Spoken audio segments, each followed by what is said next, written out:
So this pattern is going to be one of our progressions of our step down system where we're working on the anterior oblique system. So think about what enables the contralateral pattern for one hip to talk with across the lower abdomen, the transverse abdominis, and the obliques, right, into the opposite shoulder. So we have our gait cycle, we work on those contralateral patterns all the time. The AOS is an integral part of that system to keep the stability of the rotating shoulders, the rotating hips to generate power outward onto the ground versus using the distal tension in the foot or the hamstring or even in the arm drive to try to create power. So we want to create power from the central core outward, and that means we want to train the rotating torque systems, right? We want to be able to maintain integrity and tension in that oblique system to generate force. And so the best way I know how to do that is to create a little bit of torque through an assistive band, or resistive band, sorry. All right, and we're going to apply it to one of the distal shoulder joints.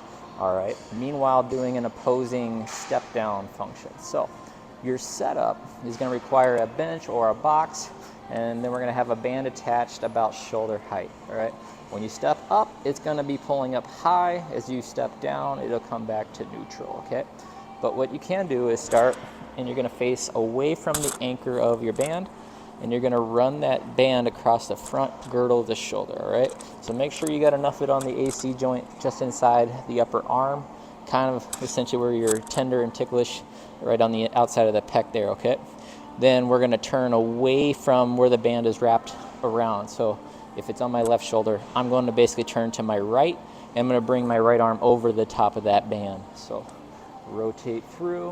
All right, and so now I have that band pulling tension underneath my right shoulder, and it's pulling on that left shoulder.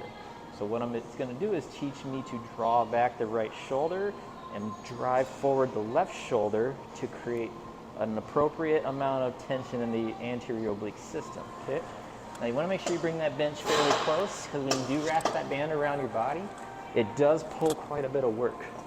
So when I do come up and I have myself anchored up, all right, let's say if it's on the left shoulder, I'm going to have the right arm forward. The left heel is going to be my anchor. The right heel is going to be floating. We want to make sure this left knee isn't driving outward. We want to keep it over the center of the foot. All right, you're going to be floating.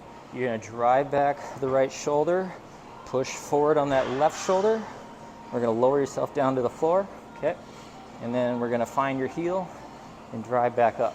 So pull through. You're rotating your rib cage into the band, control your way down, back up, step to the box to kind of reset. Got your lowered hip. You want to keep that chest up the best you can.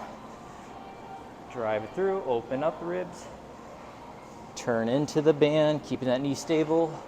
All right, so you feel that oblique system get loaded up.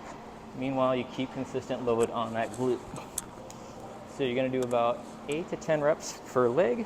You're just going to set up the band on the other side and switch it over to the other side.